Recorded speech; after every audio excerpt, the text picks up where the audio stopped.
অসমৰ বাবে এটা অত্যন্ত উল্লেখনীয় দিন আৰু গৌৰৱৰ দিন 1979 চনৰ পৰা 1985 চনলৈ কংগ্ৰেছৰ শাসনকালত অসম আন্দোলনত অংশ লৈ যিসকল শ্বহীদ হৈছিল 860 গৰাকী শ্বহীদ হৈছিল সেইসকল জাতীয় বীৰক আজি দেশৰ মাননীয় প্ৰধানমন্ত্ৰীয়ে শ্ৰদ্ধাঞ্জলি জনাই গ'ল। আপোনালোকে জানে যে আজি কিছুদিনৰ আগতে মাননীয় মুখ্যমন্ত্ৰী ডক্টৰ হিমন্ত বিশ্ব শৰ্মা ডাঙৰীয়াই এই শ্বহীদ স্মাৰক ক্ষেত্ৰ ৰাইজৰ বাবে মুকলি কৰিছে। ইয়াত শ্ৰদ্ধাঞ্জলি অনুষ্ঠানৰ ব্যৱস্থা কৰা হৈছিল গত 9 তাৰিখে 9 আৰু 10 ডিচেম্বৰত। তো আজি দেশৰ প্ৰধানমন্ত্ৰী আহি গ'ল, এইটো আমাৰ কাৰণে এটা সৌভাগ্যৰ কথা, গৌৰৱৰ কথা। তেখেতে শ্ৰদ্ধাঞ্জলি জনালে 860 গৰাকী শ্বহীদক আৰু ভিতৰলৈকে খোজকাঢ়ি গৈ যিবিলাক ষ্টেচু আছে ৰাজ্যখনৰ অসম আন্দোলনৰ প্ৰথম শ্বহীদ খগেশ্বৰ তালুকদাৰকে ধৰি সকলো শ্বহীদৰ প্ৰতিমূৰ্তি তেখেতে নিজে প্ৰত্যক্ষ কৰিলে আৰু এই গোটেই কামখিনিত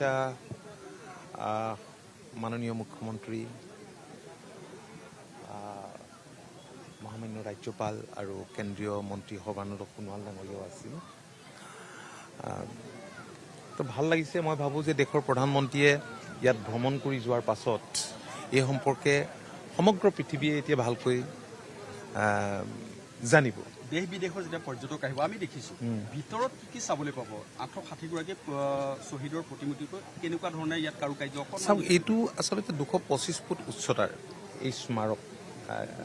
ইয়াত ষ্টেচু আছে, এইটো দেশৰ ভিতৰতে ষষ্ঠ বুলি জনা গৈছে।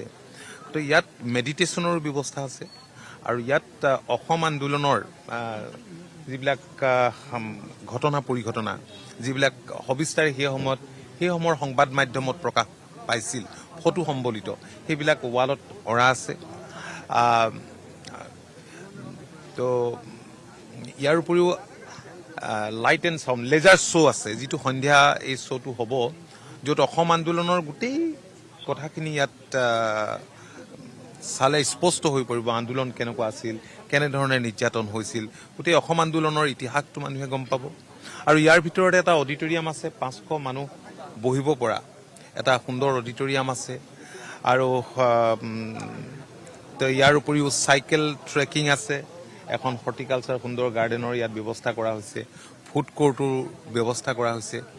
তো আৰু যোৱা দিনকেইটাত 10 ডিচেম্বৰত মুকলি হোৱাৰ পাছত ইয়াত অগণন ৰাইজৰ ইয়াত সমাৱেশ ঘটিছে, কাৰণ ইয়াত 116 বিঘা মাটিৰে আবৃত গুৱাহাটীৰ মাজমজিয়াত এনে কোনো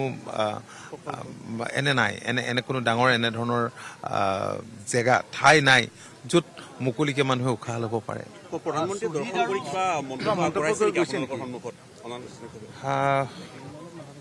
নাই, তেখেতে গোটেই কথাখিনি জানিবলৈ বিচাৰিছে। মুখ্যমন্ত্ৰীগৰাকীয়ে সুন্দৰভাৱে তেখেতক কথাখিনি অৱগত কৰিছে। গোটেই কথাখিনি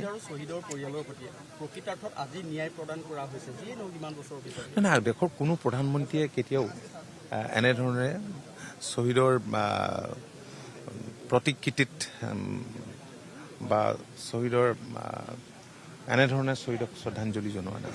এয়াই প্ৰথম। আমি মাননীয় প্ৰধানমন্ত্ৰী নৰেন্দ্ৰ মোদী ডাঙৰীয়াক তেখেতৰ এনে পদক্ষেপৰ বাবে আন্তৰিক ধন্যবাদ আৰু কৃতজ্ঞতা জনাইছোঁ।